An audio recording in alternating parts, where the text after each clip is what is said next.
They see it coming. They want to fight while X is on cooldown, but at the same time, initiating on Death Prophet who has an Age is not ideal. Oh, they are going to head up the hill. They find Jules first. That's a little bit sweeter, but Bimbo's got off a really nice nuke there from the Bale, and now they move on to Bulldog. The Exorcism coming. He's got a double Spirit Siphon, and they cannot fight him head on. They're trying to kill up the backliners, but they've already lost two. Big fours hitting the deck, and Loda could be next. EGF choked down. That's going to be 3. Mineski pushing for 4. Loda might be next. Just need one more auto attack. He turns his back. He heads for the hills. The wave of terror's there. They get him in the Sprout. They need that vent stun to complete it. The Quill stack up, but it's not enough. It's 4 down. Necro will finish off one lingering Mineski hero, while Bimbo chases forward. That's 1. Angry Potato. He does the Yules. Doesn't need it. It's a wipe. Mineski cleaning up there. It did cost them a buyback, but well worth it. Comes out, Exorcism pop nice and early, but that blinding light does not matter against these ghosts that just pound into the tower. It's almost down, Glyph forced out. This time, no split push from Alliance. They'll be fighting this one head on, and we do see Bulldog wrapping around for the flank. Any second now, the Beastmaster could get the jump, but do Mineski realize they throw up the shards? They knew he was there. They did a vision behind them, and they snowball. Yeah. Kill that pig. The important thing for Mineski is not to get caught on the retreat. With Exorcism wearing off. Speaking of which, there is a Manta up here on Ben-Hur, so he's absolutely fine against this Orchid, and they continue to chase Bulldog. A bit lucky there, or unlucky with the shard, rather, for Jules. And to the north side, the Queen of Pain ult comes through, but Raging Potato relatively healthy. Ben-Hur on the run. The Ghost chasing him back. Very discombobulated from Mineski. They are going to lose the Potato potentially here. Throws out the Jules, but Jules will fall. It could be him next as the stolen Exorcism goes to work. EGM completely wrecking Mineski. 3 hitting the deck. And off to the mid lane, it's going to be up to the old Baccarino to split push these lanes back out. And they're working on it.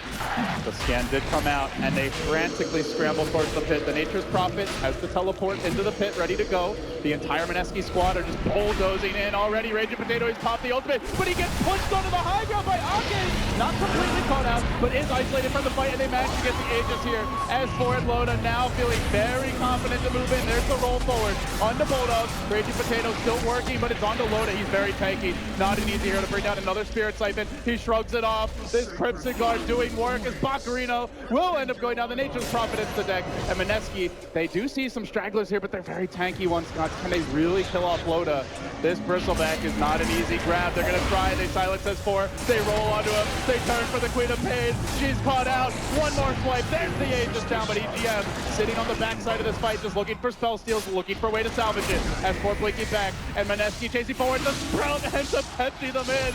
EGM keeping them out of the fight, and Loda desperately juking through the trees, getting nuked down bit by bit. They finally, almost, not quite. They want to slay that beast, but he's still alive in the trees. These quills are too much. Kill that Armadillo, Mineski. There they go. Finally bringing him down, but it comes at cost. They've spent so long on the Bristle that Alliance get to clean up a few on the back lines. It ends up being 4 Mineski heroes dead. When the dust settles on Alliance, they race forward bottom. They're running up the hill. They're scouted by that dire ward. They're streaming towards the pit. Alliance setting up the ambush. It's going to be a good Keeper of the Light nuke to start. And they've caught out the Raging Potato. They have to save this Death Prophet. They snowball her forward into the middle of the entire Alliance squad. Juggernaut to the rescue. The Exorcism going back the other way. EGM, though, fairly squishy. Has to be careful not to go down. Mineski lurching in, eager for combat as S4 looks for the flank. He is going to get eyes here on Baccarino. The silence coming out, trying to burst down the NP. They do kill up EGM. Stolen Exorcism gone, and Loda could be next. Not quite finished off though, just so damn tanky, but they slow him down again. There's the perk from the Jug. Mineski have made it 2. Buyback available on that Bristle if they want to pop it. Bulldog in the trees, make it 3 for Mineski, and the Roche almost certainly theirs unless Alliance blow a hell of a lot of buybacks. How do Alliance counter this? They're not split pushing. They've come home to defend. There's the Glyph, a fresh Sprout. Waiting for that next round of Triumph. It's slow and steady for Mineski, but they do have the Blink Abyssal and the Jug. So at any moment, he could go for an assassination here. And Exorcism is now committed. They rush forward onto Loda. There's the punch. Spinning on him. Laying into it with the Ghost. They want to kill Loda. And by golly, they will. But the Nature's Prophet is the cost. So far, 1 for 1. And they've got the power play now as Loda buys back. Mineski looks like they may need to retreat. They've also lost their Aegis. Raging Potato, steady as crab. But a beautiful blinding light by way. Aki pushes him away from the team. Ben-Hur's back in. Potato wants to be as well. If they can kill Loda, that's a dieback. But there comes S4 unwinding with the Sonic Wave. Will slay another. Death Prophet down for 70. Alliance holding and returning fire. There's the Shivas. The goo comes out. And down goes the third. Mineski have overplayed their hand. Alliance hold the high ground. The cheese, the Sonic Wave burst damage, I think, catches Bimbo by surprise, and suddenly it's Alliance on the high ground, looking to break back and take the lane of Rax for themselves. Yeah, he animation canceled it a couple of times there, wanted to ensure that it snagged the kill, and indeed here it did. As Loda gets caught out, remember, that's a dieback if he goes down. It's very important they keep the bristleback alive, but fortunately, Loda is insanely tanky as he continues to deal with all of the nukes and attacks being thrown his way, and now the roar comes out onto Valkyrie. Great swap back by Cass to save the day. Jules up in the air, Ben-Hur on the run. Alliance so far routing Mineski. They bring down two. Mineski could be on their last legs here as Bulldog with the refresher finds the roar, but it's Raging Potato to the rescue. He'll at least stop the bleeding for now, but they have lost that first and potentially decisive lane of Rax. Mineski not out of it yet. They will get the Bulldog kill, down for 70. And it seems the game of ping pong will continue as this time Mineski charged down mid. Rotate to the bottom lane. They work on the sigil. That will drop first.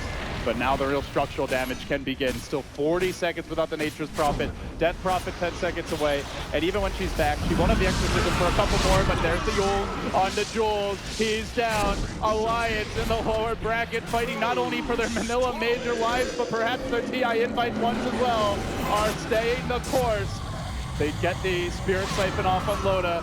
They continue to press forward. Raging Potato just surging into the entire enemy team here, but EGM sitting far back and threatening to go in. And now with the Exorcism having been committed, Gods, Alliance can wait this one out. And even if all 5 heroes are alive, Death Prophet's not really going to be much of one without her ultimate, so they may just go back in when it's been used up. Mineski on a split push, but they're already down 1.5 lanes of Rax. Can they really do it? And split push is also just some cost-effective damage, but I mean, how much difference does a Desolator make? It's a bit of minus armor, a bit of physical damage. So that's, at the end of the day, what they need, as much physical damage as possible. Well, Loda, they couldn't kill him once in the last fight, and now they've got to deal with S4 having 2. Wall sitting in the back line. He will get sprouted out for the time being. The Spirit Siphon doing a lot of work. EGM just sitting back, waiting for good spells to steal, and suddenly Loda's back up to full HP as the heals from the Keeper of the Light continue to rain in. They punch S4 up in the air, but that's a hero they got to bring down, not once, but 2 times. They lose Jules. There's the Queen of Potato, and they rush forward onto the Potato. Alliance get the raid wreck.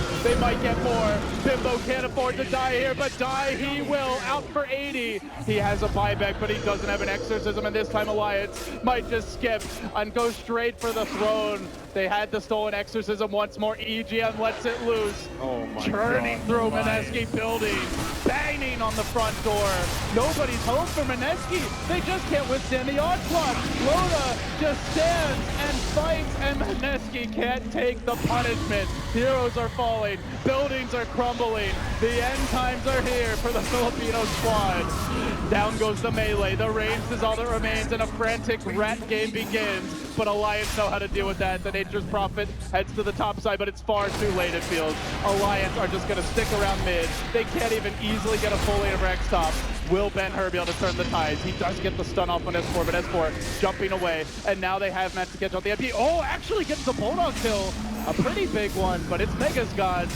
It's all in time for Mineski here. Yeah, I mean, Megas says it all. You get a Rax or 2, it's not going to make that much of a difference. Bok is perhaps going to look for the EGM kill, but it's too late. He's committed, and Bulldog buying back. And they're lurking on Aki. They do bring him down as well. That's 2 down, but another buyback is ready, and they haven't even chosen to spend it yet. Mineski just not getting structures off of these back and forth engagements. The kills are nice, but it's the buildings that win you the game, and so far Alliance have had the upper hand. This time though, Loda may actually drop 2. That's going to be 3 heroes down, including the Bulldog death, but also having buyback is Loda. Alliance just making the right call. Makes them back. Bulldog's like, why do we need to defend? There is an exposed throne almost. Do Mineski go for the enemy throne here? They're going to pop Exorcism. They're turning for Rax.